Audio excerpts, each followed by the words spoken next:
बाबा कहते बच्चे, तुम्हें जो नर से नारायण बनने की पढ़ाई है ना, किसी ने भी नहीं बताई।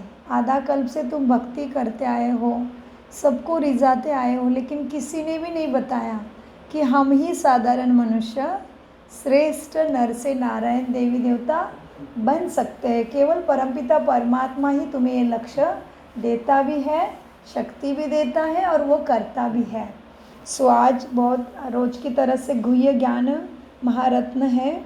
आज है 7, तो साथ साथ चलना है, सतयुग में आना है, 7 गुणों को धारण करना है और सत्य भाव के साथ स्वयं को सत्यता में स्थित करते हुए सत्य स्वरूप बनना है। 7/11/2025 बाप दादा मधुबन से मधुर महावाक्य है। मीठे बच्चे, हाँ जी बाबा, मीठे बच्चे, ये संगम युग सर्वोत्तम बनने का शुभ समय है, क्योंकि इसी समय बाप तुम्हें नर से नारायण बनाने की पढ़ाई पढ़ाते हैं। प्रश्न, तुम बच्चों के पास ऐसे कौन सी नॉलेज है जिसके कारण तुम किसी भी हालत में रो नहीं सकते हो? उत्तर, तुम्हारे पास इन बनी बनाए ड्रामा की नॉलेज है। तुम जानते हो इसमें हर आत्मा का अपना पार्ट है।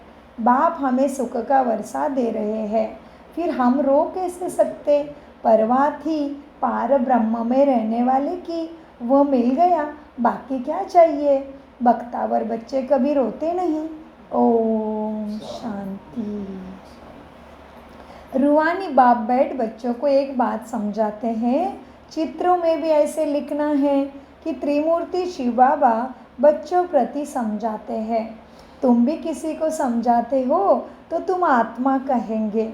शिव बाबा ऐसे कहते हैं, ये बाप भी कहेंगे बाबा तुमको समझाते हैं।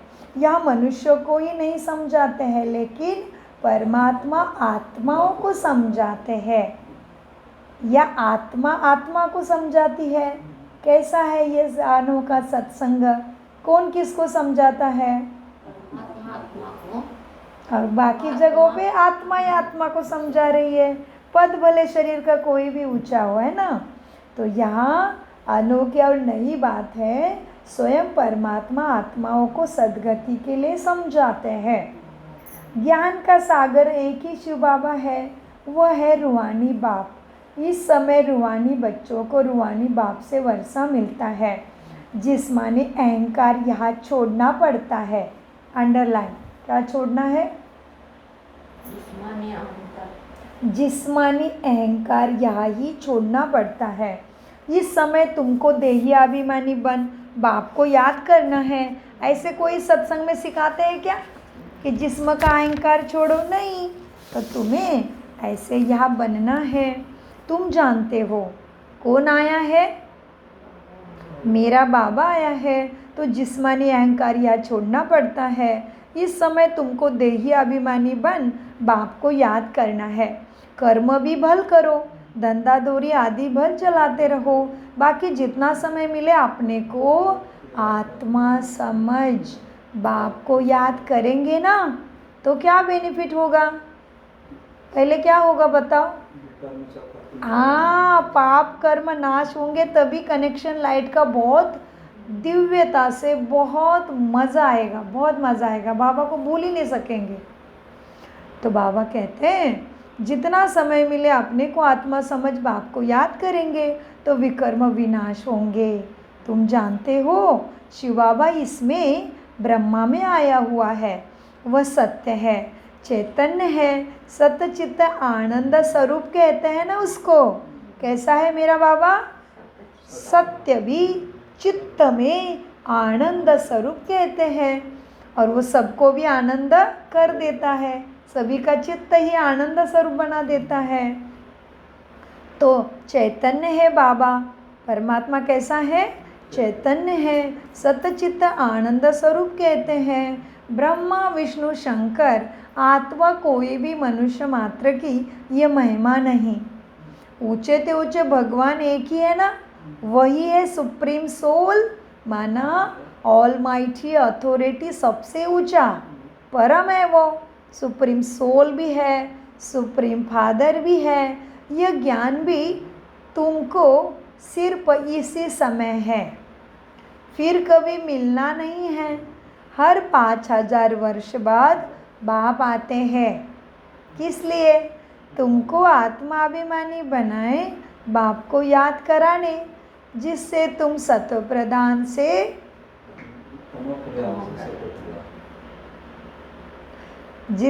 सत्व प्रधान बनते हो। लेकिन कैसे? तमो प्रधान से सत्व प्रधान बनते हो। और कोई उपाय है नहीं। पुण्य प्राप्ति के लिए, पापों का विनाश करने के लिए परमात्मा के याद के सिवाय कोई उपाय नहीं है। परमात्मा की याद भी कैसे? विधिवत ज्ञान की तीसरी नेत्र खुली रख के, ज्ञान के नेत्र धारण करके परमात्मा को याद करोगे, अर्थ सहित खुद को आत्मा समझ के, तभी लगन लगेगी, तभी पापों का भस्मा होके हम भाग्यशाली बनेंगे, हमारी सद्गति होगी। केवल भक्ति में मंत्र जप तप गुरु करके, व्रत करके, मूर्ति पूजा करके सद्गति हुई नहीं है। इसलिए अभी दुनिया अथाह दुख का अनुभव कर रही है। यह ज्ञान भी तुमको सिर्फ इस समय है, फिर कभी मिलना नहीं है। हर 5000 वर्ष बाद बाप आते हैं। तुमको आत्माभिमानी बनाए, बाप को याद कराने के लिए आते हैं, जिससे तुम फिर तमो प्रधान से सत्व प्रधान बनते हो। हाँ, सत्व प्रधान बनने का और कोई उपाय नहीं। भला मनुष्य पुकारते भगवान को बहुत है। क्या कह के पुकारते हैं? हाँ, कितना पुकारते हैं। भला मनुष्य पुकारते भी बहुत है, हे पतित पावन आओ, परंतु अर्थ नहीं समझते। पतित पावन सीताराम कहे तो भी ठीक है। तुम सब सीताएं हो ना इस रावण के वन में। हाँ, माया के जाल में फंस गई है आत्मा। क्या है रावण? हाँ, रावण है काम क्रोध लोभ मोह अहंकार ईर्ष्या द्वेष जलसी बदले की भावना भय तेरा मेरा। ये सारे रावण के संस्कारों में आत्मा फंस गई है। तो कहाँ फंस गई आत्मा? सीता रावण के ही चंगुल में फंस गई। तो सीता टाइटल है आत्मा के लिए, और राम है परमपिता परमात्मा, सभी आत्माओं को सद्गति देने वाला, मन को सुख शांति शक्ति देने वाला। सच्चा राम कौन है? परमपिता परमात्मा राम है। इसलिए कोई भी मनुष्य मरता है तो आत्मा मनुष्य खुद को क्या याद दिलाती है? राम नाम सत्य है, शरीर तो संसार तो बदलना है, शरीर तो एक दिन छोड़ना ही है। शरीर सत्य नहीं है, थोड़े देर के लिए खेलने के लिए मिला हुआ ये चोला है। तो बाबा कहते बच्चे, तुम सब सीताएं अथवा भक्तियाँ हो, वह एक राम भगवान। तुम भक्तों को फल चाहिए। किसके द्वारा भक्ति का फल चाहिए? भगवान के द्वारा। अब भगवान क्या देंगे? भक्ति का फल ज्ञान, सद्गति का ज्ञान। हाँ, तुम भक्तों को फल भी चाहिए भगवान के द्वारा। मुक्ति व जीवन मुक्ति, यह है तुम्हारा फल। मुक्ति जीवन मुक्ति का दाता तो वो एक ही परमपिता बाप है। ड्रामा में ऊंचे से ऊंचे पाठ वाले भी होते हैं ना। ड्रामा में ऊंचे से ऊंचे जिनका नाम मान शान बहुत है वो भी होते हैं, फिर नीचे वाले भी होते हैं। ये बेहद का ड्रामा है ना। ये जीवन क्या है हमारे इस धरती पे? बेहद का ड्रामा है। इसको और कोई भी अर्थ सहित समझ ना सके, ना समझा सके, ना समझ सके। तुम इस समय सत्व प्रधान कनिष्ठ से सत्व प्रधान है। क्या है महावाक्य? तुम इस समय तमो प्रधान कनिष्ठ से सत्व प्रधान पुरुष उत्तम बन रहे हो। प्रोसीजर चालू है, विधि चालू है, पढ़ाई चालू है। किसकी पढ़ाई है ये? सद्गति की पढ़ाई। कौन देता है? केवल सत्यम शिवम सुंदरम परमपिता परमात्मा, हम सभी आत्माओं का पिता जो परम है। वो कैसा है? परम है। तो उसका नाम क्या है? परमात्मा। उनका नाम धर्मात्मा है क्या? महात्मा है क्या? साधु आत्मा है क्या? सन्यासी मुनि ऋषि मुनि आत्मा है क्या? नहीं। देवात्मा है क्या उनका नाम? देवात्मा है? नहीं। कनिष्ठ आत्मा, तमोप्रधान आत्मा, पापी आत्मा है उनका नाम? पुण्य आत्मा उनका नाम है? नहीं है। उनका नाम क्या है? परम आत्मा। अभी कैटेगरी देखा जाए इस सृष्टि रंगमंच पे मनुष्य की लेवल की, तो उच्च है परमात्मा, उसके बाद है देवात्मा, उसके बाद है धर्म स्थापन करने वाले धर्मात्मा, उसके बाद है ऋषि मुनि सारे महात्मा जिन्होंने त्याग तपस्या बहुत की, जो हमारे धरती को थमा दिया ना। ऋषि प्रचंड दैदीप्यमान ऋषि, वाल्मीकि, कश्यप, अनेक ऋषि परंपरा है। और हम कितने भाग्यशाली आंटी जी, हमारा तो गोत्र ही किसी ऋषि के नाम से है। पता है? याद आ रहा है? गोत्र याद आ रहा है? शादी वादी करते हैं, वास्तु शांति करते हैं तो गोत्र को याद करते हैं। क्या है आपका गोत्र? गोत्र याद आ रहा है? आपको याद आ रहा है? हमारा गोत्र है कश्यप। तो कश्यप किसका नाम हुआ? ऋषि का। तो किसके गोत्र के हैं? किसके वंशज है? ऋषि कौन सा हो गया हमारे कुल में? कश्यप हो गए।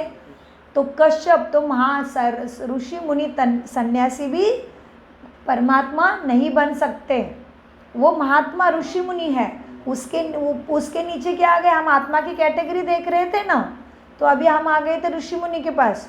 उसके बाद पुण्य आत्मा, महान काम किया तो महात्मा बन गए। जैसे महात्मा करमचंद गांधी जी, उनके नाम के आगे जन्मते ही महात्मा शब्द था क्या? नहीं था। तो उन्होंने ऐसा महान काम किया तो महात्मा पदवी मिली। तो वैसे फिर उसके बाद है पुण्यात्मा, और अभी नीचे सभी पाप आत्माओं की दुनिया का उद्धार करने आता परम आत्मा। तो हम सभी आत्माओं का बाप कौन हो गया? जो एक ही सदगति दे सकता है, परमात्मा। बाकी समय समय पे आते हैं, धरा को थोड़ा बहुत लाभ होता है उनके आने से। बड़े बड़े ऋषि मुनि साधु संत धर्मात्माएं, उस समय के लिए लाभ हुआ, वो जाने के बाद लाभ नहीं है। जैसे कि हम कहेंगे मेरे नाना परदादा बहुत रईस थे, राजा थे, हाथी से पैसे बांटते थे, लेकिन अभी तेरे घर में खाने के लिए अनाज नहीं है। तो वो राजा थे तुम्हारे परदादा, तुम नहीं हो। तुम्हें ऐसे बनने के लिए खुद की मेहनत करनी पड़ेगी, ये बात है। तो ऋषि मुनि दैदीप्यमान थे, धर्म पिताएं श्रेष्ठ थे, उस समय के लिए वो लाभकारक थे। अभी उनके जैसा सुख पाने के लिए तुम्हें खुद को पहचानना पड़ेगा, परमात्मा के संदेश को मानना पड़ेगा। स्वयं की मन की बीमारी दूर करने के लिए थोड़ा सा मेडिटेशन करना ही पड़ेगा। मेडिटेशन है मन बुद्धि संस्कारों की बीमारी को दूर करने वाली विधि। जिस तरह से मेडिसिन क्या है? मेडिसिन है शरीर की बीमारी को ठीक करने वाली विधि, वैसे मेडिटेशन क्या है? मन बुद्धि संस्कारों की बीमारी ठीक करने की विधि। विधि कहो, दवाई कहो या संजीवनी कहो, क्या है? मेडिटेशन ही चारा है अब इस दुनिया से दुख से पार होने के लिए। तो परमात्मा बता रहे थे, बच्चे ये बेहद का ड्रामा है, इसको और कोई समझ ना सके। तुम इस समय तमो प्रधान कनिष्ठ से सत्व प्रधान पुरुषोत्तम बन रहे हो। पुरुषोत्तम अंडरलाइन, क्या बन रहे हैं? पुरुष उत्तम। पुरुष माना आत्मा, उत्तम माना सत्व प्रधान सुखमय, सर्वगुण संपन्न, 16 कला संपूर्ण, संपूर्ण निर्विकारी, मर्यादा पुरुषोत्तम, डबल अहिंसा परम धर्म हम बन रहे हैं। और उधर पुरुषोत्तम बोलने से किसको याद करते? श्री कृष्ण को। अकेला श्री कृष्ण सत्यु की राजधानी संभालेगा क्या? कोई अकेला मनुष्य ये राज्य कर सकता? ये जीवन श्रृंखला है, ये हमारा जीवन चैन है। श्री कृष्ण पैदा होगा कि माँ के बिना? तो अकेला होगा क्या? श्री कृष्ण राजकुमार है तो पूरी राजधानी चाहिए ना। तो फिर हम सभी पुरुषोत्तम बन रहे हैं इस ज्ञान के वजह से। तो मीठे बाबा कहते हैं, तुम इस समय सत्व प्रधान कनिष्ठ से तमे प्रधान, बहुत अच्छा, बहुत ध्यान से सुन रहे, जितना ध्यान से उतना पुण्य ज़्यादा। तुम इस समय सत्व प्रधान से तमो प्रधान, सत्व प्रधान कनिष्ठ से तमो प्रधान कनिष्ठ से। बहुत अच्छा। तुम इस समय तमो प्रधान कनिष्ठ से सतो प्रधान पुरुषोत्तम बन रहे हो। सतो प्रधान को ही सर्वोत्तम कहा जाता है।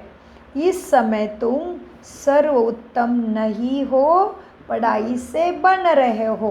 तुम्हारे सब्जेक्ट हैं ईश्वरीय ज्ञान, ईश्वर के साथ बुद्धि योग और दैवी गुणों की दैवी गुणों की धारणा और ईश्वरीय सेवा। ईश्वर कौन है? मेरा बाबा परमपिता परमात्मा अनेक नाम है। हाँ, इस समय तुम सर्वोत्तम बन रहे हो, सर्वोत्तम नहीं हो। ये 4 सब्जेक्ट के द्वारा हम सर्वोत्तम पुरुषोत्तम बन रहे हैं। बाप तुमको सर्वोत्तम बनाते हैं। ये ड्रामा का चक्र कैसा फिरता रहता है किसी को भी नहीं पता, इसको कोई भी नहीं जानते अर्थ सहित, केवल कहते रहते हैं। क्या कहते हैं? 4 युग है। कौन से 4 युग है? शास्त्र में बोल दिया 4 युग है, लेकिन 4 युग में होता क्या है, जाएंगे कैसे हम उसमें? कोई नहीं बता रहा कि कौन से युग है। 4 युग के नाम बताओ, जोर से बताओ। 4 युग के नाम बताओ। कलियुग, द्वापर, कलयुग, द्वापर, त्रेता और सतयुग। पहले सतयुग, तो फिर त्रेता, द्वापर, त्रेता। कलयुग। बहुत अच्छा। ऊपर से आए तो देखेंगे सतयुग, त्रेता, द्वापर, कलयुग, पूरा हो गया 4 युग। नीचे से जाएंगे तो कलयुग, द्वापर, त्रेता, टॉप पे है सतयुग। तो ये ऐसा स्वास्तिक है, ठीक है, सो का अस्तित्व। बीच में संगम। फिर हम ब्राह्मणों को जब परमात्मा सदगति का ज्ञान देते हैं तो ये हो गया संगम, माना कलयुग का अंत होगा, सतयुग की शुरुआत होगी। तो कलयुग के अंत के टाइम में हलचल सब तरफ से मचेगी, दुखों की भी मचेगी, आत्माओं में भी मचेगी, प्रकृति के 5 तत्वों में भी मचेगी। रक्षा किसकी होगी? जो परमात्मा के उपदेश से अनुसार परमात्मा के छत्र छाया में आ जाएगा, माना मेडिटेशन सीखेगा विधिवत। मतलब क्या? मेडिटेशन सीखना माना संसार छोड़ना है क्या? काम धाम छोड़ना है क्या? जात धर्म छोड़ना है क्या? नहीं, कुछ भी नहीं छोड़ना है। केवल अपने अंदर से ममत्व, काम, क्रोध, लोभ, मोह, अहंकार के महाभूतों को छोड़ना है और सब कुछ करते हुए केवल अपने मन के लिए थोड़ा सा टाइम देना है, माना मेडिटेशन करना है। ओके, बाबा कहते आगे, बच्चे देखो, बाप तुमको सर्वोत्तम बनाते हैं। ये ड्रामा का चक्र कैसा फिरता रहता है, किसको कोई भी नहीं जानते। कलयुग संगम, फिर होता है सतयुग। पुरानी को नई कौन बनाएंगे? बाप बिगर कोई बना ना सके।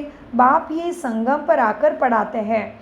बाप ने सतयुग में, बाप ना सतयुग में आएंगे ना कलयुग के शुरू में आएंगे।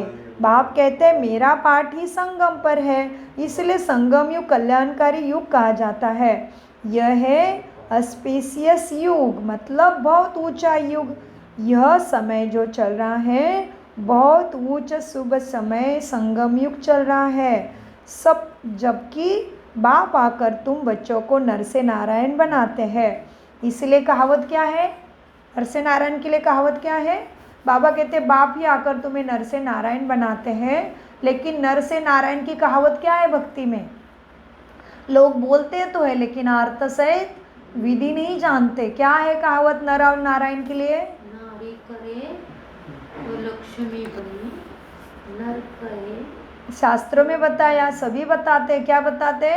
नर जो करनी करे श्री नारायण बन जाए, नारी जो करनी करे श्री लक्ष्मी बन जाए। करनी माना कर्म, नारी माना साधारण रूप में जो अभी हम कलयुग में तमो प्रधान दुनिया में है वो हो गया नर और नारी माना साधारण। तो बाबा क्या कहते हैं बच्चे, यह जो समय है अभी भगवान धरती पे परमपिता परमात्मा आए हैं ब्रह्मा तन का आधार लेके, यह है अस्पेसियस बहुत उच्च शुभ समय जिसको संगम युग कहते हैं।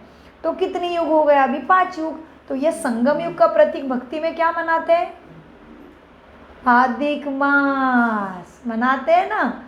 अधिक मास को पुरुषोत्तम मास भी कहते हैं, लेकिन अर्थ नहीं समझते। उस कहते उस समझते इस मास में दान पुण्य करो, व्रत करो, पवित्र रहो, तीर्थ स्थानों पे जाओ, लेकिन वो बात 1 महीने की नहीं है, 1 महीने की बात नहीं है, ये इसकी बात है। इसलिए पुरुषोत्तम मास भी कब आता है? हर 3 साल के बाद। माना अभी तीनों युगों के बाद जो कलयुग आया है उसमें जो समय चल रहा है ये है अधिक पुरुषोत्तम मास, जिसमें भगवान सबको एक जैसा मौका देते हैं। अभी गरीब हो, पैसा वाला हो, पढ़े लिखा हो, बुद्धू हो, लुड़ा हो, लंगड़ा हो, छोटा हो, बड़ा हो, भगवान हर आत्मा की सद्गति करने के लिए ये यूनिवर्सिटी में बैठ के ईश्वरीय godly world spiritual university for better world में बैठ के परमात्मा अपना संदेश, माना सद्गति का ज्ञान, माना सद्बुद्धि भगवान सबको अभी दे रहे हैं। तो ये समय कैसा चल रहा है? बहुत उच्च शुभ समय, संगम युग, जबकि बाप आकर तुम बच्चों को नर से नारायण बनाते हैं। मनुष्य तो मनुष्य ही है, परंतु सत्युग में है दैवी गुण वाले, जिसका तुम कितना गायन करते हो। तुम देवी देवता के सामने जाके क्या गाएंगे? तुम सर्वगुण संपन्न हो और हम निर्गुण हारे में कोई गुण नाही, तरो स परो ही। हाँ, मुझे मैं खलकामी कपटी मूर्ख तेरे चरणों का दास, है ना। तो देवी देवताओं का गायन किया ना, तो बाबा कहते तुम इतने ऊंचे बनते हो जो तुम्हारा इतना गायन करते हैं। वैसे वो भी मनुष्य ही है, देवी देवता भी क्या है? मनुष्य ही है, परंतु दैवी गुण वाले तुम बनते हो। अब उनको कहा जाता है आदि सनातन देवी देवता धर्म। बाप कहते हैं, कौन है बाप? परमपिता परमात्मा हम सबका बाप है। बाप कहते हैं मैं यह धर्म स्थापन करता हूँ, इसके लिए पवित्र जरूर तुम्हें बनना पड़े। हमारी पवित्रता कैसी है? 4 स्तंभ है पवित्रता के, उस पे योगी जीवन बैठा है। पहले शुद्ध दैवी गुणों की धारणा, शुद्ध भोजन, सत्संग। सत्य कौन है? परमपिता परमात्मा, उसके साथ बुद्धि मन बुद्धि का संग। सत्यम शिवम सुंदरम केवल शिव को कहते हैं, बाकी सारी देवी देवता की महिमा अलग है। तो अपने 4 स्तंभ योगियों के, जिससे हम ऊंचे बन ही जाएंगे। हमारी सद्गति निश्चित है, हमारा सुख निश्चित है। 4 स्तंभ पे बैठा योगी का जीवन, एक देवी गुणों की धारणा, शुद्ध भोजन, तीसरा सत्य का संग, चौथा ब्रह्मचर्य। माना वाणी में, दृष्टि में, कृति में, व्रति में, स्वभाव संस्कारों में भी शुद्धि, वो भाव, इसलिए कहते हैं भाव माना ब्रह्मचर्य। ब्रह्म देवता समान आचरण, ब्रह्मा बाबा समान हमारी व्रति, कृति, दृष्टि, माना ब्रह्मचर्य। ठीक है, तो इसलिए ऐसे नहीं कि जिन्होंने ब्रह्मचर्य धारण किया तो वो भी दैव कुल में आएगा, देवी देवता बनेगा, ऐसे नहीं है। ब्रह्मचर्य की परिभाषा परमपिता परमात्मा हमें सिखाते हैं कि ब्रह्मा जैसा आचरण। ब्रह्मा बाबा कौन था? ब्रह्मा बाबा कौन है? ये पिक्चर जो आपको दिख रहा है वो कौन है? ये है परमपिता परमात्मा का रथ, जिसके शरीर में परमपिता परमात्मा प्रवेश करके इसके वाणी के द्वारा ज्ञान सद्गति का दे रहे, क्योंकि उनको अपना शरीर नहीं है, इसलिए उनको हम शिवलिंग में पूछते हैं। परमपिता परमात्मा शरीर में आएगा तो खेल बिगड़ जाएगा, कौन किसकी सद्गति करेगा? क्योंकि वो भी शरीर लेगा तो जन्म मृत्यु के चक्र में फंस जाएगा, इसलिए उनको केवल ज्योतिर्लिंगम ही महादेव सदाशिव कहते हैं। बाबा कहते हैं बच्चे, बाप कहते हैं, बाबा बाप सब कुछ हम किसके लिए बोल रहे हैं? शिव परमपिता परमात्मा के लिए कहा हुआ विशेषण है, क्योंकि वह परमपिता है, परमात्मा है, माना वो हमारा बाप है। तो बाप का कभी नाम लेते हैं क्या पता चलने से? बाबा कहते हैं ना प्यार से, तो वो हमारा शिव बाबा है। शिव बाबा कहते हैं, बाप कहते हैं मैं यह धर्म स्थापन करता हूँ। कौन सा? आदि सनातन देवी देवता धर्म किसने स्थापन किया? परमपिता परमात्मा ने किया है। इसलिए सभी धर्मों के संस्थापक का पता है। परमपिता ने देवी देवता धर्म कहाँ से आया किसी को भी नहीं पता, तो स्वयं महादेव आके अभी हमें बता रहे हैं। बाबा कहते हैं बच्चे, बाप कहते हैं मैं ये धर्म संस्थापन, देवी देवता धर्म वो भी आदि सनातन, इस धर्म का कभी विनाश होता नहीं। देवी देवता अपने जन्म मृत्यु के खेल में खेलने गए, फिर भी हमारे मूर्तियाँ मंदिर घर घर में है। बाप कहते हैं मैं ये धर्म स्थापन करता हूँ, इसके लिए तुम्हें मन बुद्धि संस्कारों से पवित्र जरूर बनना पड़ेगा। पतित पावन एक ही बाप है, बाकी सब है ब्राइड्स मना भक्तियाँ। भगवान के सारे भक्तियाँ कौन है? सारे बाबा के बच्चे भक्तियाँ है, भक्ति कर रहे हैं। बाकी बाप ही एक पतित पावन है। बाकी कितना भी बड़ा ऋषि मुनि साधु संत धर्म पिता हो, देवात्मा हो, इसलिए 33 कोटि देवी देवताएं हैं और महादेव एक ही है। इसकी गुह्यता को समझो। बाकी बाबा कहते हैं बच्चे बाकी सब जो है ना वो सब भगवान की ब्राइड्स माना भक्तियाँ है।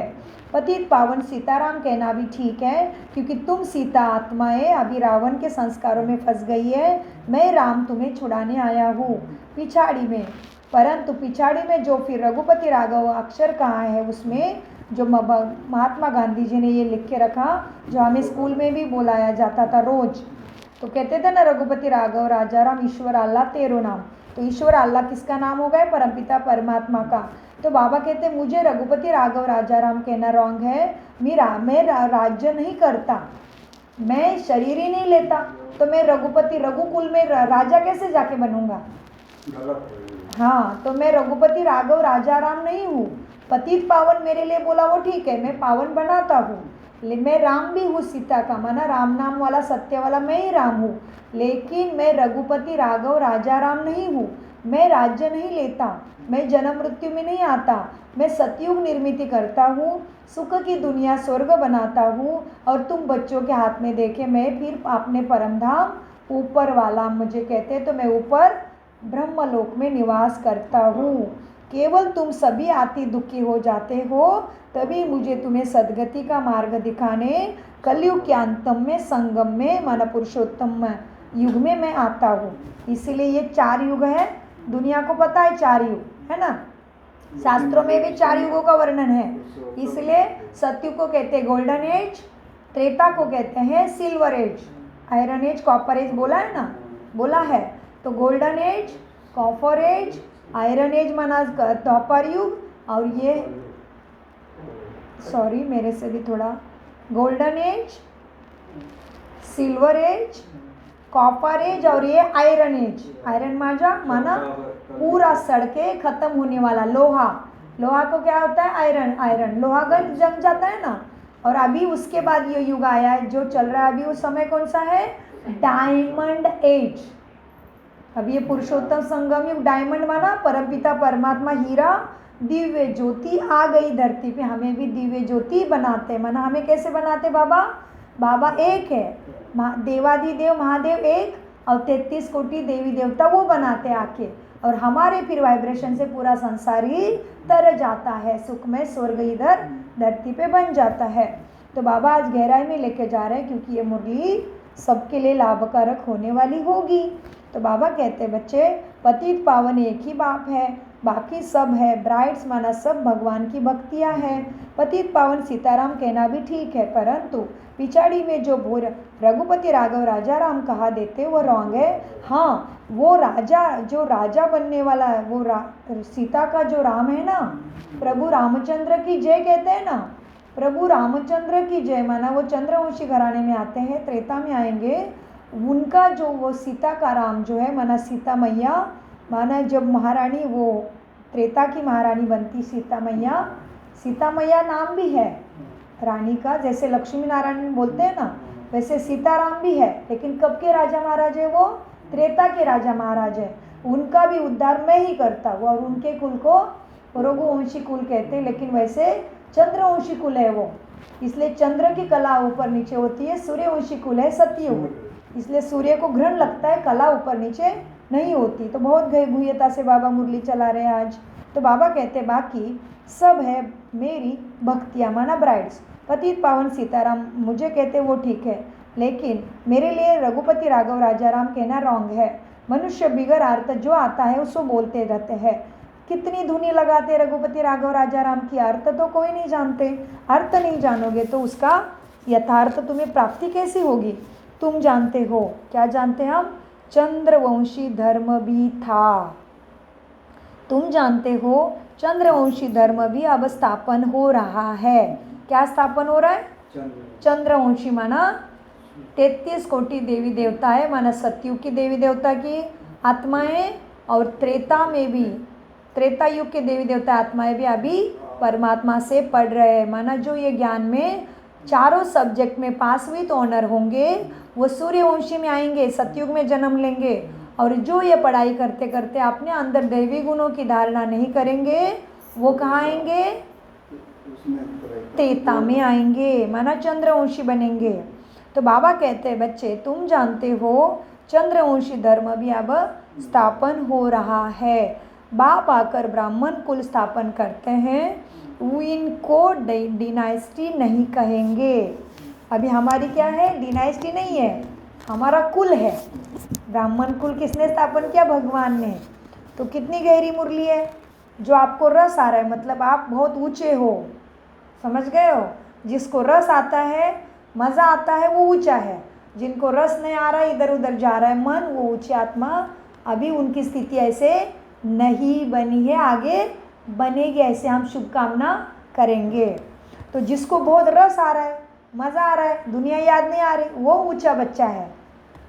तो आपको बहुत बहुत बधाई।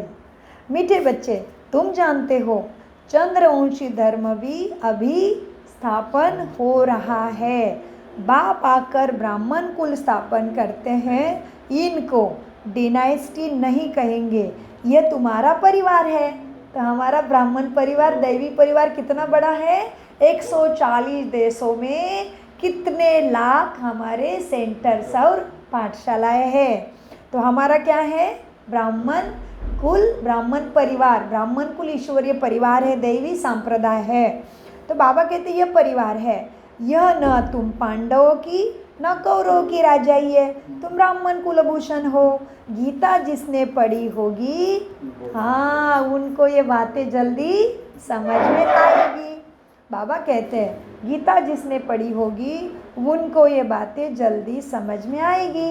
यह भी तो गीता चल रही है, कौन सुनाते हैं? स्वयं परमपिता परमात्मा भगवान। गीता कृष्ण ने नहीं सुनाई, स्वयं परमपिता परमात्मा गीता सुनाते हैं। तुम बच्चों को पहले पहले तो ये समझानी देनी है कि गीता का भगवान कौन है।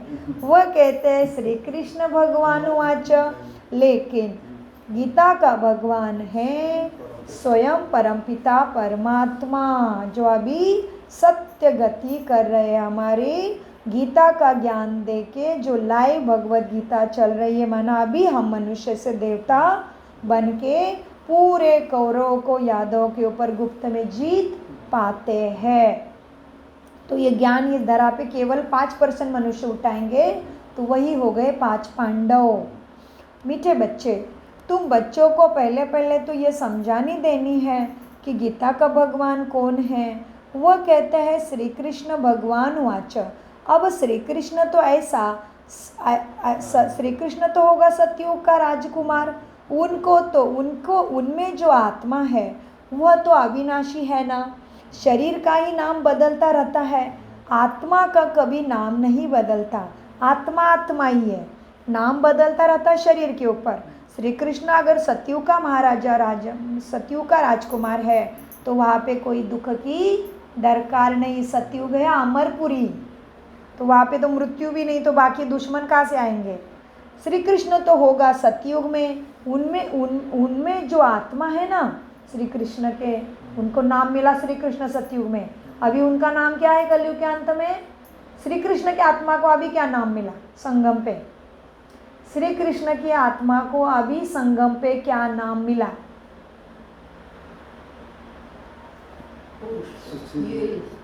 ब्रह्मा। श्री कृष्ण के आत्मा को अभी संगम पर या कलयुग में क्या नाम मिला? भगवान ने उनका क्या नाम रख दिया? ब्रह्मा। इसलिए शास्त्र में बोला भगवान ने आकर ब्रह्मा के मुख कमल से सृष्टि रची है।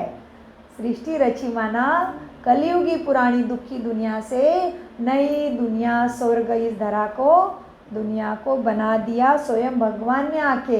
तो श्री कृष्ण की आत्मा का नाम कलयुग के अंत में पड़ता है ब्रह्मा। और सतयुग में इस आत्मा का नाम क्या? Shri Krishna. Next to God, भगवान से भी ऊंचा उसको माना जाता है, क्योंकि उसने ब्रह्मा के जब रोल में थे तभी उन्होंने इतना ऊंचा पुरुषार्थ किया, भगवान को अपना तन मन धन साक्षात अर्पण करके भगवान के आदेश से अपने को इतना श्रेष्ठ सर्वगुण संपन्न 16 कला संपूर्ण निर्विकारी मर्यादा पुरुषोत्तम डबल अहिंसक बना दिया। ब्रह्मा ने ऐसा ऊंचा पुरुषार्थ किया, तभी उनको श्री कृष्ण का पद सतयुग में मिला जी। तो इसको और गुह्यता से जानना है तो नज़दीकी किसी भी ब्रह्मा कुमारी सेंटर में जाके, नज़दीकी किसी भी godly world spiritual university Brahma Kumar Kumari for better world में जाके फ्री में सिखाया जाने वाला राजयोगा का विधि जानो, तो आप जानोगे श्री कृष्ण कैसा श्री कृष्ण बना और भगवान उवाच कैसे परमपिता परमात्मा है। आगे बाबा कहते हैं बच्चे, वह कहते हैं श्री कृष्ण भगवान उवाच, अब श्री कृष्ण तो होगा सतयुग में, उनमें जो आत्मा है वह तो अविनाशी है। श्री कृष्ण शरीर का ही नाम बदलता है, आत्मा का कभी नाम नहीं बदलता। श्री कृष्ण की आत्मा का शरीर सतयुग में ही होता है। नंबर वन में श्री कृष्ण ही वही जाता है। लक्ष्मी नारायण नंबर वन, फिर सेकंड थर्ड, ऐसे श्री कृष्ण की माना लक्ष्मी नारायण की 8 गद्दी सतयुग में चलती है, उसको सूर्यवंशी स्वर्ग भी कहते हैं। बहुत गुह्य गहरी मुरली आज। नंबर 1 में वही श्री कृष्ण जाता है, लक्ष्मी नारायण नंबर 1, फिर लक्ष्मी नारायण सेकेंड थर्ड, ऐसे 8 गद्दी चलती है। तो उनकी इसलिए श्री कृष्ण जन्माष्टमी मनाते हैं, अष्टमना 8। तो उनके मार्क्स भी इतने कम होंगे तभी अष्टरत्नों की माला बनती है। ये माला बनती है ना, जिसको तुम अष्टरत्नों की माला, नवरत्नों की माला, 108 की माला कहते हो। अब बाप ने समझाया है बच्चे, रुंड माला भी होती है। ध्यान से सुनो, प्रश्न उठने वाला है अभी बाबा की तरफ से। बाप ने समझाया है, रुंड माला भी होती है और रुद्र माला भी होती है। रुंड माला क्या है? रुद्र माला क्या है? रुंड माला किसके गले की माला है? रुद्र माला किसके गले की माला है? हाँ, और रुंड विष्णु। बाप ने समझाया है, रुंड माला भी होती है और रुद्र माला भी होती है। विष्णु के गले में है रुंड माला दिखाते हैं, माना तुम देवी देवताओं की। विष्णु के गले में रुंड माला दिखाते हैं, तुम बच्चे विष्णुपुरी के मालिक बनते हो नंबरवार। तो तुम जैसे विष्णु के गले का हार बनते हो, पहले शिव के गले का हार बनते हो, उनको रुद्रमाला कहा जाता है, जो जपते रहते हैं। अभी पहले शिव के गले की माला बनते हो, इसका क्या अर्थ है? कहाँ बने हम रुद्र की माला को कैसे बने बताओ। बाबा कहते हैं बच्चे, तुम बच्चे विष्णुपुरी के मालिक बनते हो नंबरवार, ठीक है, यहाँ तक क्लियर है। तो तुम जैसे विष्णु के गले का हार बनते हो, ठीक है। फिर पहले शिव के गले का हार बनते हो। पहले शिव के गले का हार कैसे बने? ब्रह्मा द्वारा ये करते हैं ना, ज्ञान मिला है ना। और अभी ऊपर जाएंगे तो किसके पास बैठेंगे? पहले बाबा के पास। तो बने ना, शिव के गले का माला बने ना पहले।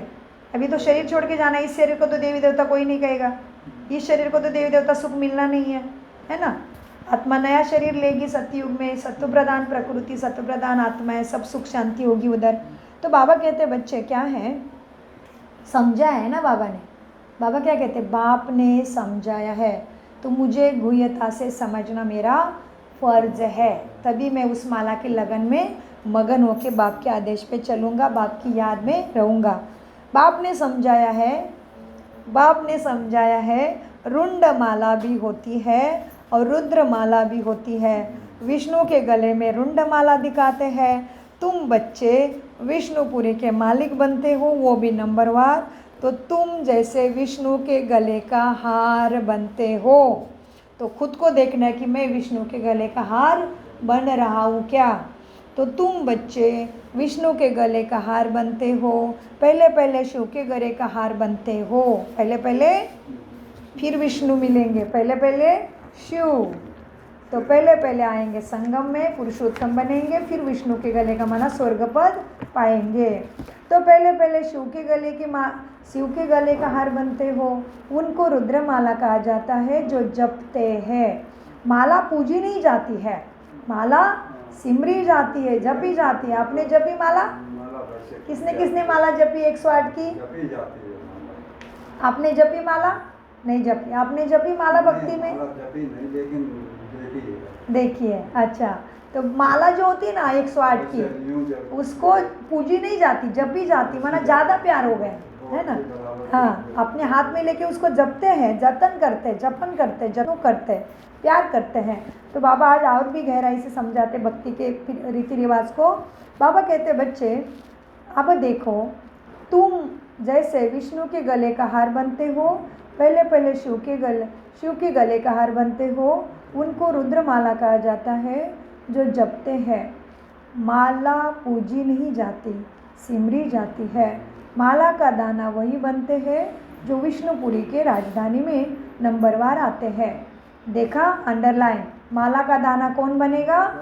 माला का दाना वही बच्चे बनते हैं जो विष्णुपुरी के राजधानी में नंबरवार आते हैं।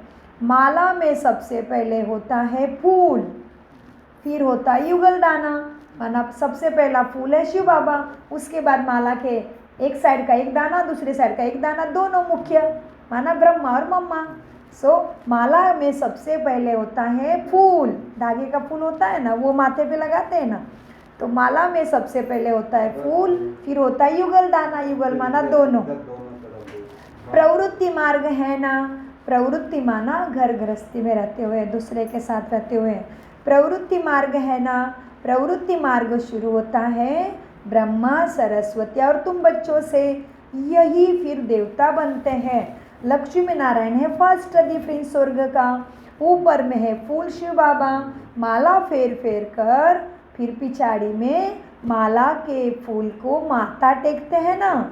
शिव बाबा फूल है तो पुनर्जन्म में नहीं आते हैं, उनमें प्रवेश ब्रह्मा में करते हैं, वही तुमको ज्ञान समझाते हैं। इनकी आत्मा तो, ब्रह्मा की आत्मा तो आप अपनी है, मैं उनके बाजू में, उनके भ्रुकुटी में आके उनके वाणी द्वारा तुम्हें सद्गति सद्बुद्धि देता हो। वह अपना शरीर निर्वाह करते हैं, उनका काम है सिर्फ ज्ञान देना। जैसे कोई की स्त्री व बाप आदि मरता है ना, तो उनकी आत्मा को ब्राह्मण के तन में बुलाते हैं, आगे आते हैं, आगे आती थी ऐसे आत्माएं, अब वह कोई शरीर छोड़कर तो नहीं आती है ना। बस सूक्ष्म बातें हैं, ये ड्रामा में पहले से ही नोंद है। ये सब है भक्ति मार्ग की बातें, आत्मा बुलाना, ये वो सब।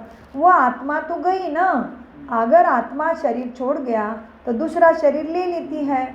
तुम बच्चों को अभी ये सारा ज्ञान मिल रहा है, अर्थ से तुम सारी चीज़ें जानते हो, इसलिए कोई मरता है तो भी तुमको कोई चिंता नहीं करना है, क्योंकि तुम जानते हो आत्मा कभी मरती नहीं, केवल शरीर छोड़ दिया, अभी दूसरे रोल में चली गई, दूसरा घर, दूसरी जिम्मेदारी उसके ऊपर आएगी।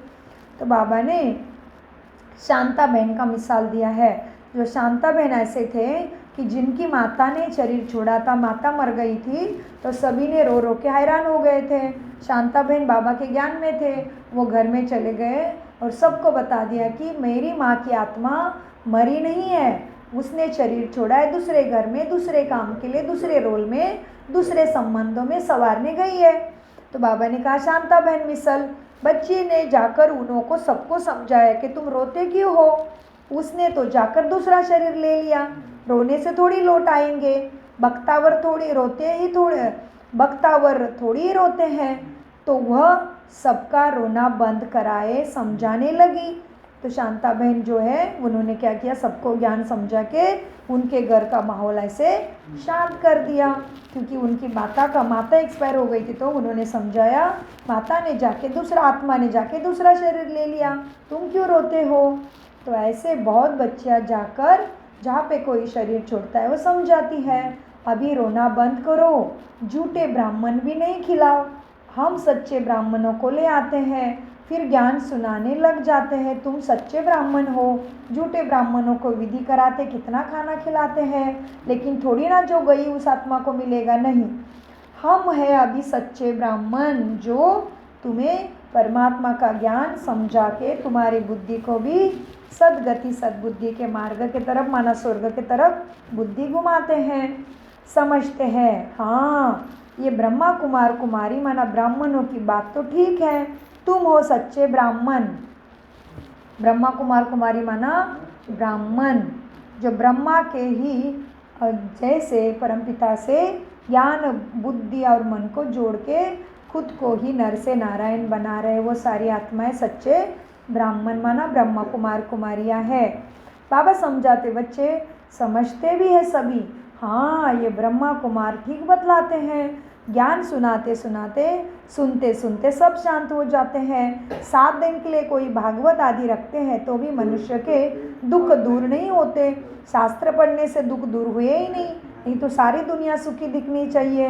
यह बच्चियाँ तो सबके दुख दूर कर देती है। तुम समझते हो रोने की दरकार नहीं, आत्मा तो मरी नहीं, आत्मा ने शरीर बदल दिया बस। यह तो बना बनाया ड्रामा है। हर आत्मा का अपना समय है, हर आत्मा अपने समय पे शरीर छोड़ती ज़रूर है। हर एक को अपना पार्ट बजाना है। कोई भी हालत में रोना नहीं चाहिए। बेहद का बाप टीचर गुरु मिला है, जिसके लिए तुम इतना अथाह भक्ति करते हो। हाँ, इतने धक्के खाते हो, भक्ति में कितना कष्ट उठाते हो, तो भक्ति की जाती है ज्ञान सद्गति का ज्ञान मिलने के लिए, माना परमपिता परमात्मा को जानने के लिए भक्ति की जाती है। तो वो बेहद का बाप और टीचर और गुरु है। कौन है बेहद? माना सभी आत्माओं का, धरती पे जितने आत्मा है उनका पिता बाप टीचर कौन है? परमपिता परमात्मा शिव बाबा है।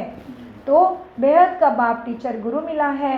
पार ब्रह्म में रहने वाला परमपिता परमात्मा मिल गया, तो बाकी अभी हमें क्या चाहिए? हम उसी के लिए भक्ति करते हैं। ऐसे तुम बच्चे सबको समझाते हो। बाप देते ही सुख का वर्षा, तुम बाप को भूल जाते हो तो रोना पड़ता है। बाप को याद करेंगे तब खुशी होगी। आहो ओहो, हम तो विश्व के मालिक बनते हैं। ओहो, आत्मा जब समझ जाती, ओहो हमें इतने साधारण दिखने वाले, हम ही नर से नारायण बन सकते, नारी से नारी श्री लक्ष्मी बन सकते, तो कैसा होता है? ओहो, खुशी का पारा ही चढ़ जाता है। बाप को याद करेंगे तभी खुशी होगी। ओहो, हम तो विश्व के मालिक बनते हैं। कैसे बनते विश्व के मालिक?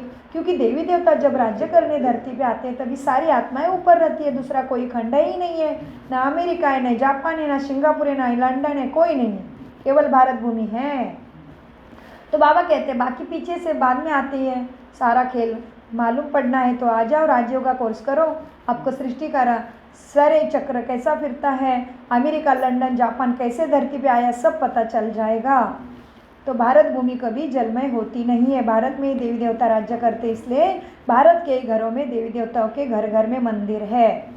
बाबा कहते हैं बच्चे हम तो विश्व के मालिक बनते हैं, फिर 21 पीढ़ी कभी रोएंगे नहीं, क्योंकि तुम अमरपुरी में जाते हो। समय के पहले किसी का भी शरीर उधर छूटता ही नहीं है। जब वृद्ध हो जाते हो तो शरीर आपे ही खुशी से छोड़ देते हो। जैसे अभी भी मनुष्य वृद्ध हो जाता है तो वो क्या कहता है? अभी कोई बात नहीं, भगवान का बुलावा का वेट कर रहे हैं, है ना।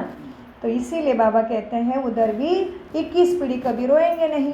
21 पीढ़ी अर्थात पूरा बुढ़ापा तक अकाले मृत्यु स्वर्ग में सतयुग में होती नहीं, एवं त्रेता में भी नहीं। तो अंदर में कितनी गुप्त खुशी होनी चाहिए, जो हम इतने अच्छे सद्गति का मार्ग हमें मिला है, सत्य बाप हमें मिला है, तो हमें अंदर में कितनी खुशी होनी चाहिए, जो हम अभी अमरपुरी में जन्म लेने वाले हैं। तो कितनी खुशी होनी चाहिए जो हम अभी स्वर्ग के मालिक बन रहे हैं इस पढ़ाई से। तुम जानते हो, क्या जानते हैं हम माया पर जीत पाकर जगत जीत बनेंगे। हथियार आदि की कोई बात नहीं, तुम हो शिव शक्तियाँ, तुम्हारे पास है ज्ञान कटारिया और ज्ञान के बाण। उन्होंने फिर भक्ति मार्ग में देवियों को स्थूल बाण, खड़ंग और तलवार आदि आदि, गदा, सुदर्शन चक्र सब कुछ दे दिया, लेकिन वो तो तुम्हारे ब्राह्मणों के ज्ञान और ज्ञान कटारी, ज्ञान बाण, ज्ञान गदा, ज्ञान ही स्वदर्शन चक्र है। बाप कहते हैं ज्ञान तलवार से विकारों को जीतना है। बाकी देवियाँ कोई थोड़ी हिंसा करेंगे, हिंसक की कोई पूजा होती है क्या? लेकिन तुम्हारे शस्त्रास्त्र, तुम देवी देवता बनने वाले हो, इसलिए तुम ब्राह्मणों के शस्त्रास्त्र उन्होंने देवी देवताओं के हाथ में दिखा दिए हैं। बाकी देवी देवता कोई हिंसक थोड़ी होते हैं। यह सब है भक्ति मार्ग की बातें, जो परमात्मा ही उसका अर्थ और प्रतीकात्मक सब कुछ समझाते हैं। साधु संत आदि है निवृत्ति मार्ग वाले, वो प्रवृत्ति मार्ग को मानते ही नहीं, इसीलिए घर छोड़ के जाते हैं। वो समझते सबके बीच में रहते हुए, परवृत्ति के साथ रहते हुए भगवान प्राप्ति नहीं हो सकती।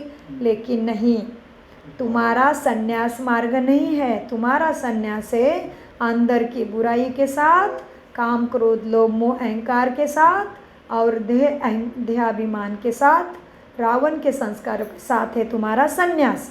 तुम रहते हो सबके बीच में, अपनी जिम्मेदारी करते करते ये ज्ञान पे चलते हो, तो तुम्हारा है प्रवृत्ति मार्ग। साधु संत आदि का है निवृत्ति मार्ग। निवृत्ति माना घर से छोड़ के निवृत्ति, दूर चले जाते जंगल में, कहते भगवान मिलेगा। नहीं, भगवान निवृत्ति में सन्यासी को नहीं मिला। भगवान तुम बच्चों ने जाना है, तुम्हें ही वो नर से नारायण बना रहा है। साधु संत आदि है निवृत्ति मार्ग वाले, वो प्रवृत्ति मार्गों को मानते ही नहीं।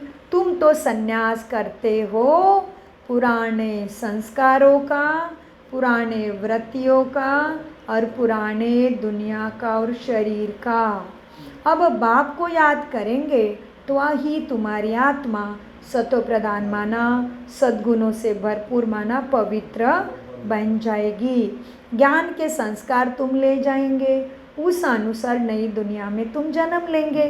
कहाँ है नई दुनिया? नई दुनिया, नई दुनिया भी यही है, यही बननी है। लेकिन उस दुनिया का नाम क्या है? नई दुनिया का सतयुग स्वर्ग। और ये पुरानी दुनिया का नाम क्या है? कली, काल और कलेश हर तरफ चल रहे हैं, इसलिए यह है कलयुग। एक तो काल साथ में चल रहा है, पता है क्या दूसरे क्षण हम इस शरीर में जिंदा रहेंगे क्या?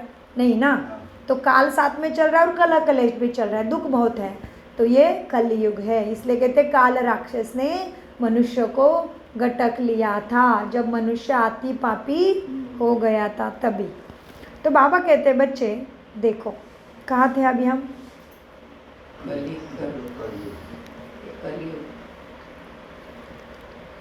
तुम तो संन्यास करते हो सारी पुरानी दुनिया का, पुराने शरीर का। अब बाप को याद करेंगे तभी आत्मा पवित्र सुंदर पवित्र पावन हो जाएगी। ज्ञान के संस्कार आत्मा ले जाएगी, उस अनुसार नई दुनिया स्वर्ग में जन्म लेंगे। अगर यहाँ भी जन्म लेंगे तो भी बहुत अच्छे घर में, राजा के पास, रिलीजियस घर में ही जाकर संस्कार ले जाएंगे। इसलिए अभी शरीर छोड़ा ना, किसने? ब्रिजमोहन भाई जी ने, निर्वेर भाई जी ने शरीर छोड़ा ना। अभी ब्रिजमोहन भाई जी ने शरीर छोड़ा ना, तो बाबा ने बताया उनके भोग संदेश में बड़े घर में राजकुमार जैसे जन्म लिया है। तो जैसे कि अभी हम नीता अंबानी जी का कल सुन रहे थे, तो उनके घर में अभी दुर्गा की पूजा हुई ना, तो उनके घर में बेटी है ना, तो कहते ये जो है ना, यही हमारे घर की लक्ष्मी है।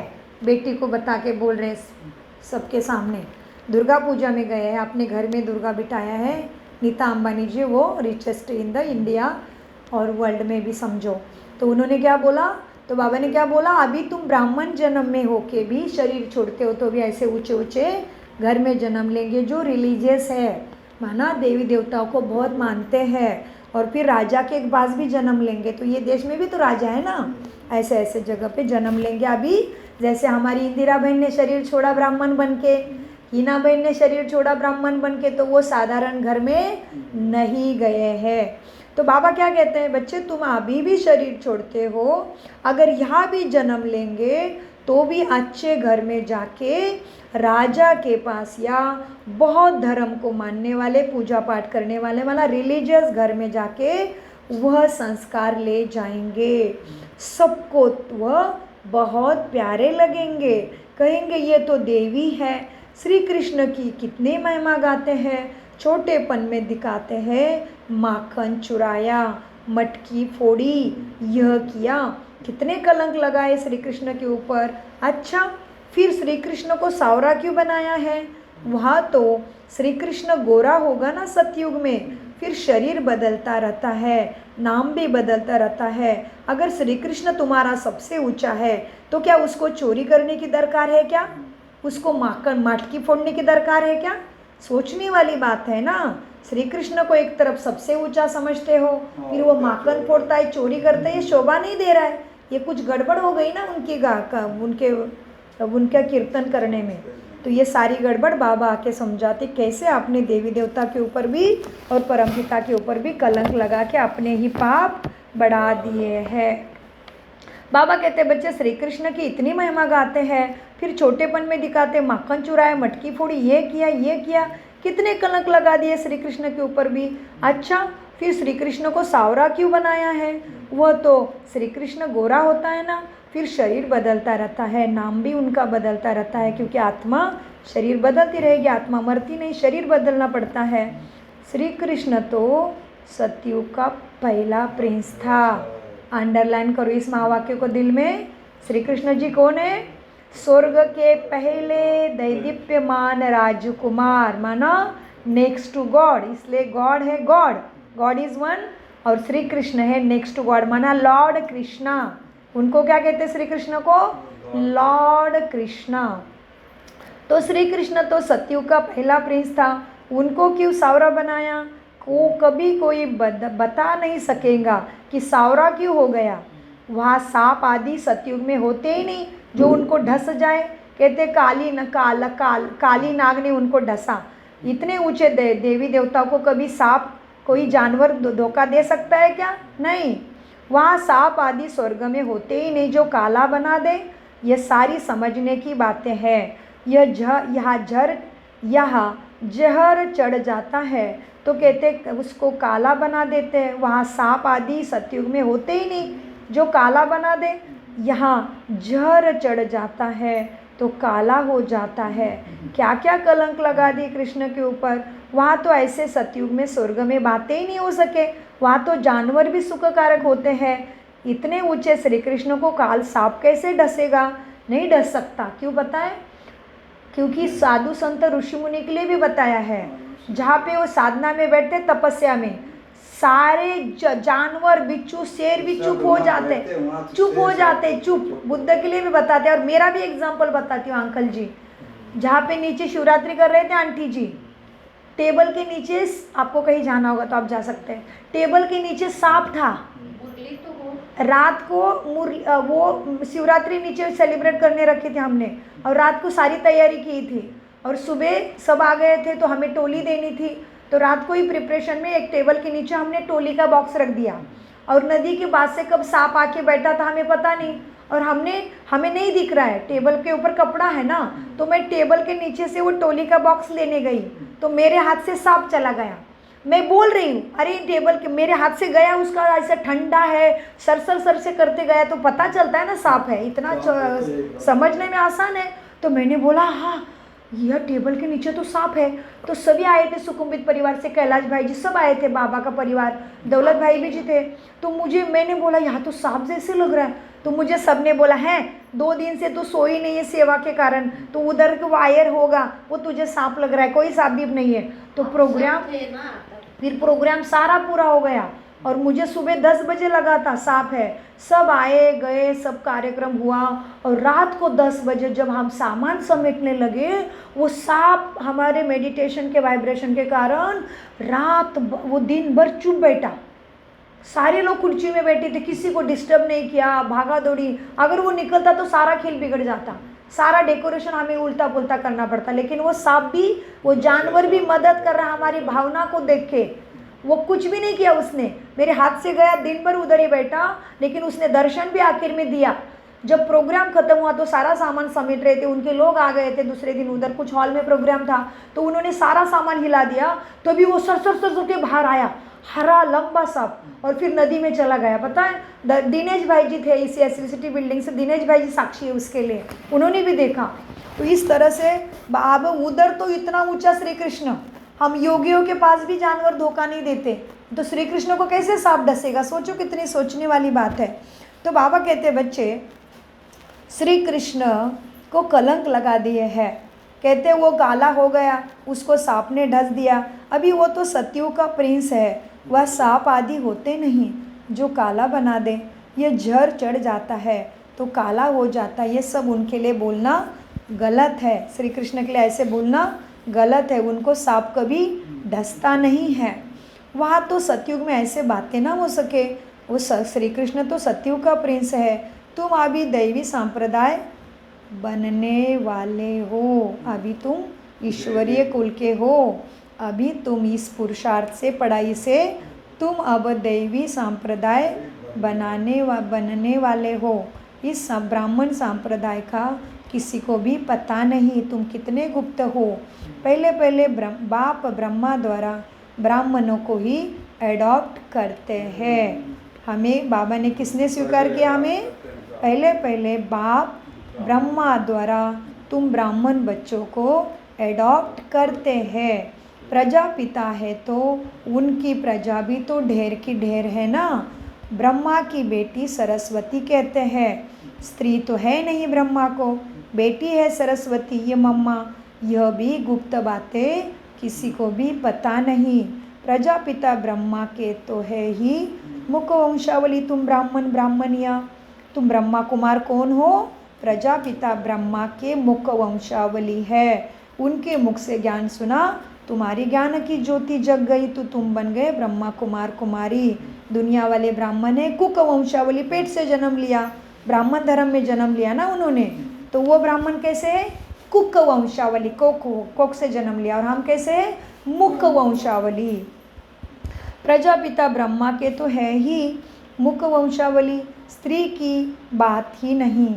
मैंने परमपिता परमात्मा माना शिव बाबा ने, जिसको ईश्वर अल्लाह गॉड खुदा प्रभु कहते हो, उसने ब्रह्मा में प्रवेश कर उनके वाणी के द्वारा तुम्हें ज्ञान दिया है, इसलिए उसको कहते भगवानुवाच। वाणी में आ गया ना भगवान।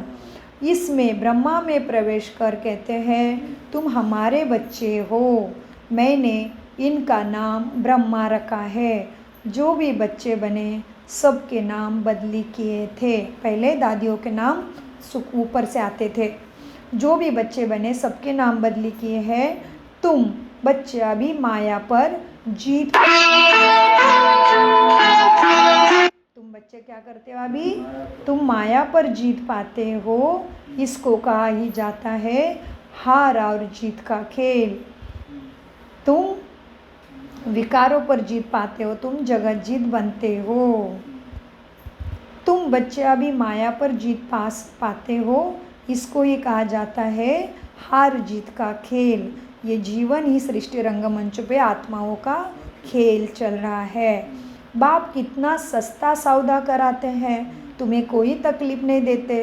कहते बच्चे मन बुद्धि से मुझे याद करो और संस्कारों में ज्ञान धारण करो। बाप कितना सस्ता सौदा कराते हैं, फिर भी माया हरा देती है तो भाग जाते हैं। 5 विकार रूपी माया हराती है, जिनमें 5 विकार काम क्रोध लोभ मोह अहंकार ईर्ष्या द्वेष डर और भय है, उनको ही आसुरी संप्रदाय कहा जाता है।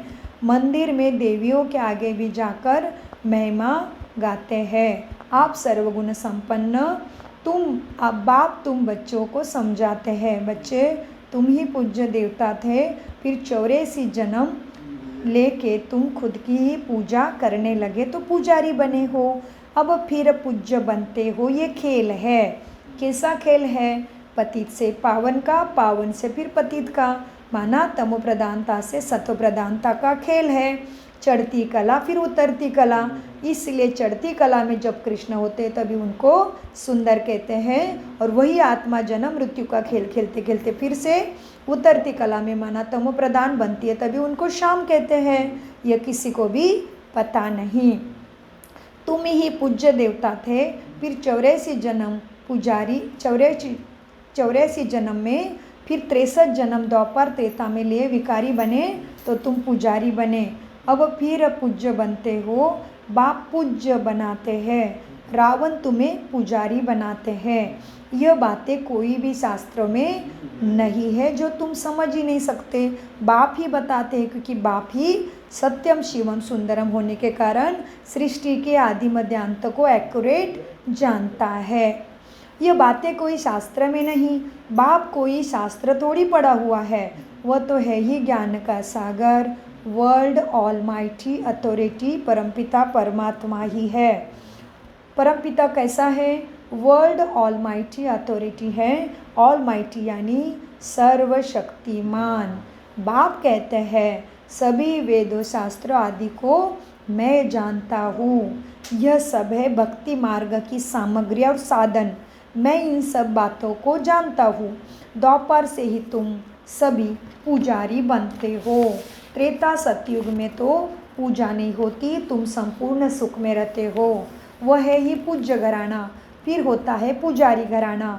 इस समय सब पुजारी है, यह बातें कोई को मालूम नहीं है। जो बाप को जानी जाननहार कहते हैं, लेकिन क्या जानता है, क्या देता है, वो तो कोई भी नहीं जानते। उसको सौदागर, बाजीगर, रत्नागर, अमरनाथ, भोलेनाथ, पापकटेश्वर, भूतनाथ कहते हैं, लेकिन अर्थ कुछ भी नहीं समझते, केवल मेरा गायन कीर्तन पूजन ही करते रहते हैं। अब बाप कहते हैं बच्चे, फिर तुम पूज्य से पुजारी, पुजारी से पूज्य, ये खेल चलता रहता है। इस समय तुम सब आत्माएं पुजारी हैं, ये सब बातें कोई को मालूम नहीं।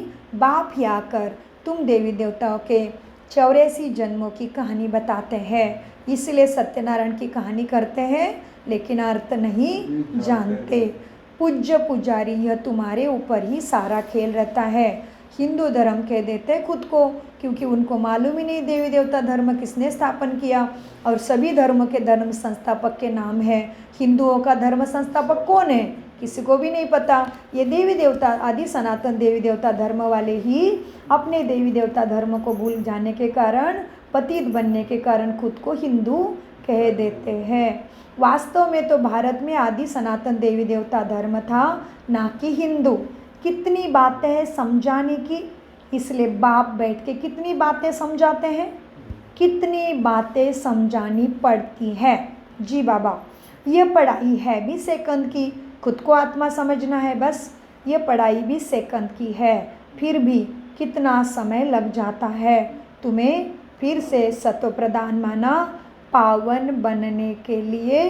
कितना बाप को समझाना पड़ता है। जो बाप आके 90 साल पूरे हो गए हैं, तो ब्रह्मा के तन में शिव बाबा ने प्रवेश किया है, और ये सदगति का ज्ञान माना श्रीमद् भगवद गीता लाइव चल रही है, उसको 90 साल पूरे हो गए हैं।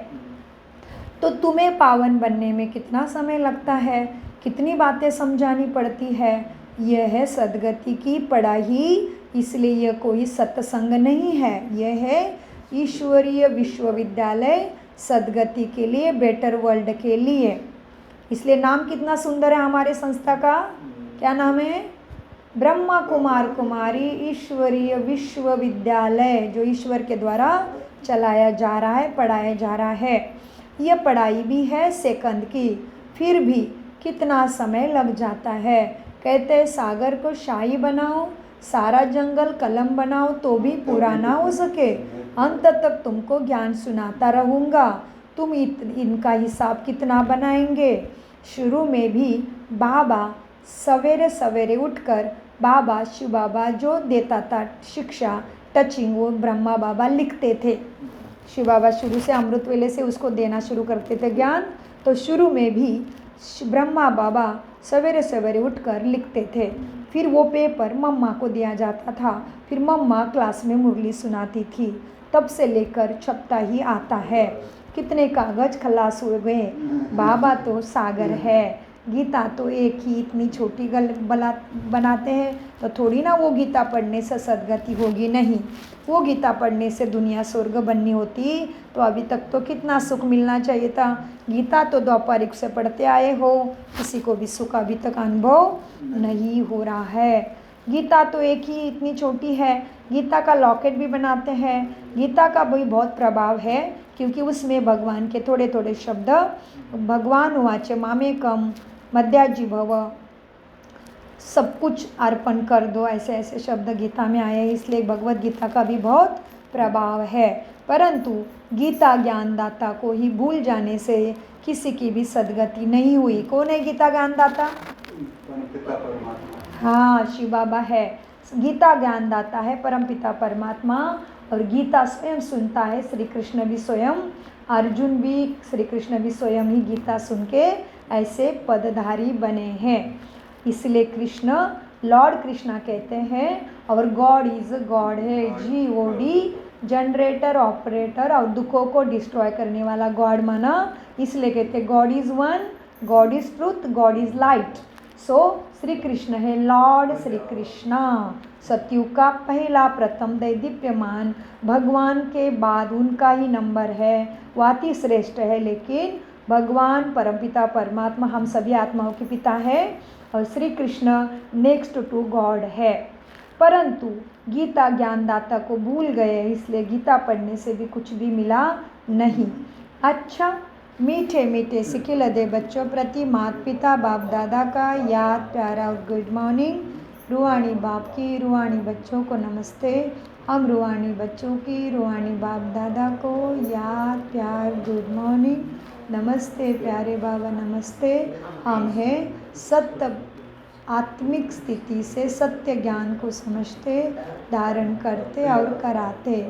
धारणा के लिए सार है, ज्ञान तलवार से विकारों को जीतना है, ज्ञान के संस्कार भरने हैं, पुरानी दुनिया और पुराने शरीर का संन्यास करना है, भाग्यवान बनने की खुशी में रहना है। कैसे बन रहे हैं भाग्यवान? भाग्यवान बनने की खुशी में रहना है, किसी भी बात की चिंता नहीं करनी है। कोई शरीर छोड़ देता है तो भी दुख के आंसू नहीं बहाने हैं। वरदान, कंट्रोलिंग पावर द्वारा 1 सेकंड के पेपर में पास होने वाले, पास विथ ऑनर भव। ब्रह्मा बाप सामने शिव बाबा ब्रकुटी में विराजमान वरदान दे रहे हैं। कंट्रोलिंग पावर द्वारा 1 सेकंड के पेपर में पास होने वाले, पास विथ ऑनर भव। विस्तार है, अभी अभी शरीर में आना है, अभी अभी शरीर से न्यारे बन अव्यक्त स्थिति में स्थित हो जाना माना फरिश्ता का शरीर धारण करना, ऐसा अभ्यास करना है। अभी अभी शरीर में आना, अभी अभी शरीर से न्यारे बन अव्यक्त स्थिति में स्थित हो जाना। जितना हंगामा हो उतना स्वयं की स्थिति अति शांत हो। इसके लिए समेटने की शक्ति अंदर में चाहिए।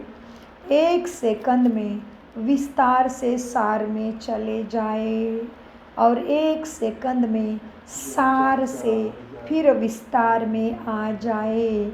ऐसे कंट्रोलिंग पावर वाले ही विश्व को कंट्रोल कर खुद भी विश्व के मालिक, स्वर्ग में उच्च पदधारी बन सकते हैं।